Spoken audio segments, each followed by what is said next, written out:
Hello everyone. In this lecture, we are going to go up with Module 5. So the Module 5 consists of airport design, the runway design.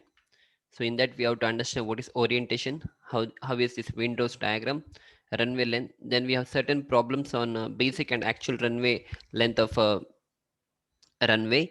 Then what is taxiway, what are the elements of taxiways, the runway and the taxiway markings and lighting. So these are the things that we are going to understand in this entire series of lectures on Module 5. Yeah. So to begin with, what is runway design? The number and orientation of a runway play an important role in the overall arrangement of a various components of an airport. Right, you can see this is a runway what we have here. The number of runway will depend on the volume of air traffic, while its orientation will depend on the direction of the wind and sometimes on the extent area available for the airport development. So the number of runway, how many number of runways is required? It depends on the what is the air traffic capacity, how big is the airport, right? Whether it's a domestic airport, international airports, how many passengers are coming. Based on that, you're going to do the number of runways, and also it depends on the direction of the wind. Let us say I have an aircraft in this place, or let us say this is the runway what I have. Right now, which is the best way to place my runway, whether this is my best place to place the runway, or let us say somewhere here, or maybe if I want to put runway something in this direction. So how do you decide all these things? So all these things are decided based on the direction of the wind, because wind is one component which is going to help us, and also it's going to uh, delay the takeoff and the landing process, right? So that is the reason we need to understand what is the wind that is blowing in this particular area. And after that, after the with the help of the windrows diagram and all, we'll try to decide what is the best place for me to orient the runway. And they must have a length and width adequate to accommodate the aircraft to be served. And also whatever runway we are going to put, they should be in a position to accommodate the aircraft that is coming, right? So these are the basic points that we need to understand about the runway design. So in general, the arrangement of the runways and the connecting taxiway should comply with the following conditions. The first is to avoid delay in landing, taxiing and takeoff operations, and to cause the least interference in these operations. So these are the certain points that we need to understand on certain conditions for the runway design. Next is to grant the shortest taxi distance possible from the terminal area to the ends of the railway. That is, let us say if this is my runway, for your aircraft to come here, he has to take a taxiway.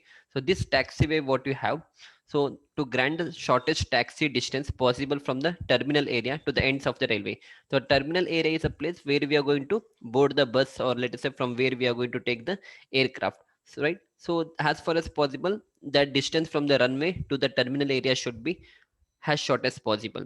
To make provision for adequate taxiway so that the landing aircraft can leave the runways as quickly as possible and follow the routes as short as possible to the terminal area. And also the last point is to provide adequate separation in the air traffic pattern. So these are the four conditions that we need to take care of while going for the runway design. So next is about the runway orientation. What are the different points that we need to consider for the runway orientation?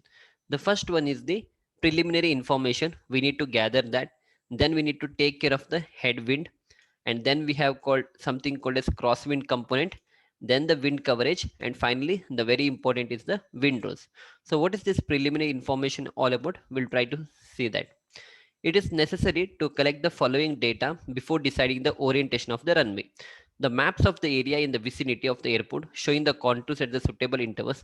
Whatever is a contour of this particular area where I'm going to put up the airport, so that contour I need to take care of. I need to study how is the land and all.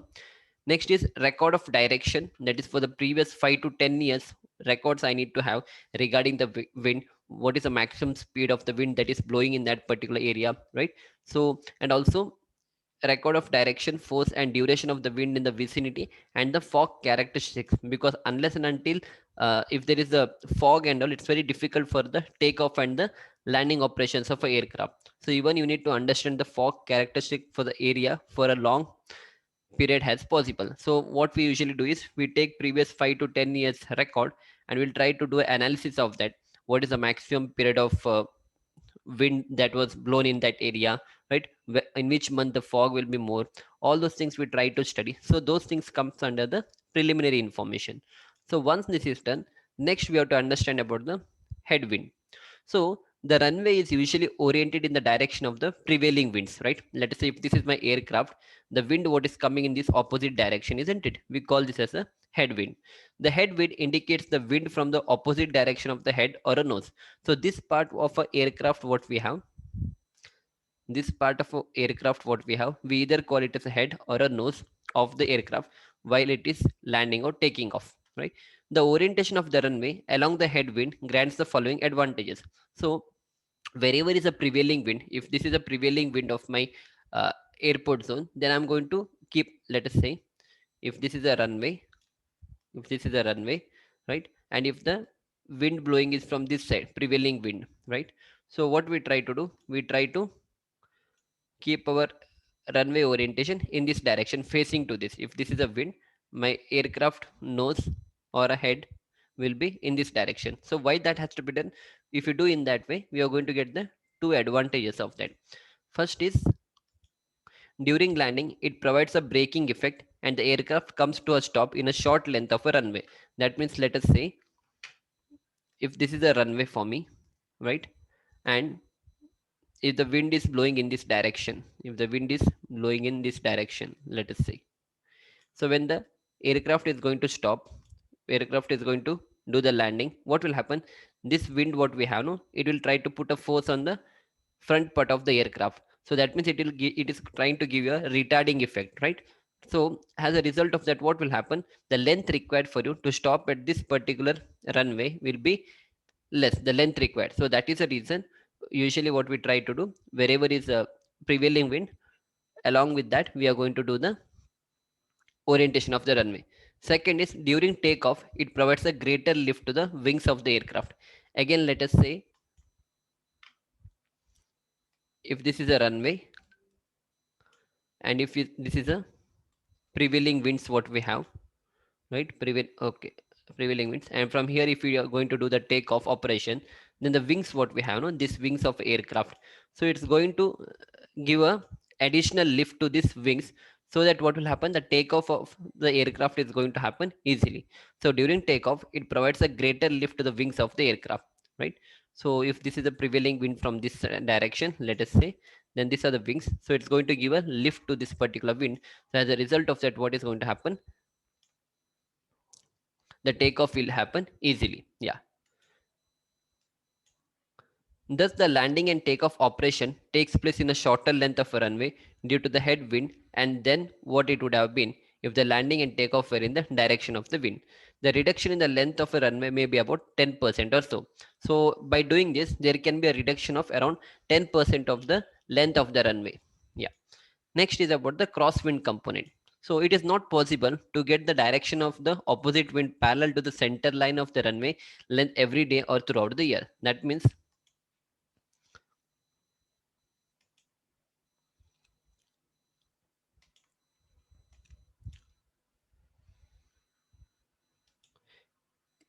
if this is a runway for me,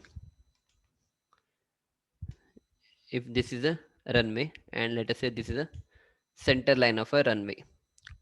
So always it is not possible that my aircraft will be here.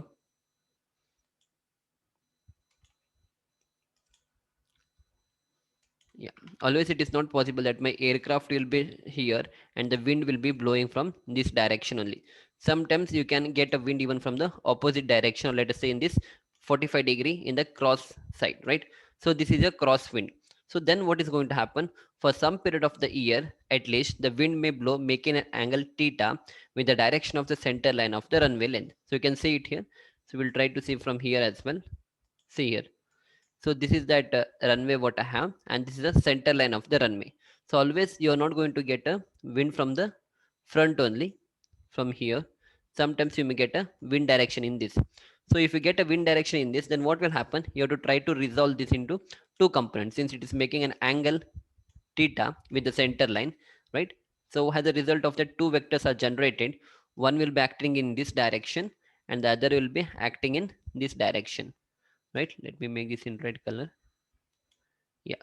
So if you resolve that vector, one will be acting in this direction and the other will be acting in this direction. So the one which is acting in this direction, it is going to help us, right, during the retarding effect and all, and also during the takeoff. But the one which is acting in the horizontal direction, what may happen, this v sine theta is called as crosswind component.